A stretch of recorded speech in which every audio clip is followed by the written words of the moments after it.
లోకేష్ గారు ఏం మాట్లాడుతుందంటే మిగులు జలాలు ఇవాళ సముద్రంలో కలుస్తున్నాయి మీకు కనబడతలేదా అని మాట్లాడుతున్నాడు. నేను అడుగుతా ఉన్నా లోకేష్ గారిని, ఇవాళ అసలు సాగునీటి జలాలపైన లోకేష్ది అవగాహన లోపం, ఆయన అవగాహన లేకుండా మాట్లాడుతూ ఉన్నాడు. ఇన్ఫ్యాక్ట్ ఆయన ఒక యంగ్స్టర్.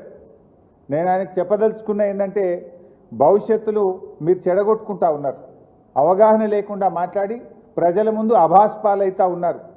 ఒక అంతర్రాష్ట్ర విషయంలో కానీ ఒక నీళ్ల విషయంలో మాట్లాడేటప్పుడు ఆచితూచి మాట్లాడాలి, అవగాహనతో మాట్లాడాలి.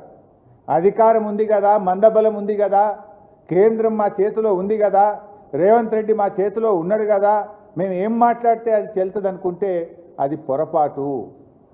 నేను అడుగుతా ఉన్న లోకేష్ గారిని, మిగులు జలాలు సముద్రంలో కలుస్తున్నాయి అని మాట్లాడుతున్నారు మీరు. మరి నిజంగా నీళ్లు ఉన్నదే నిజమైతే కేంద్ర ప్రభుత్వ సంస్థలు సెంట్రల్ వాటర్ కమిషన్ మీ డిపిఆర్ని ఎందుకు తిప్పి పంపింది? కేంద్ర ప్రభుత్వ సంస్థ గోదావరి రివర్ మేనేజ్మెంట్ బోర్డు మీ డిపిఆర్ను ఎందుకు తిప్పి పంపింది? కేంద్ర ప్రభుత్వ ఆధ్వర్యంలో ఉన్న పోలవరం ప్రాజెక్ట్ అథారిటీ మీ గోదావరి బనకచెర్ల డిపిఆర్ను ఎందుకు తిరస్కరించింది?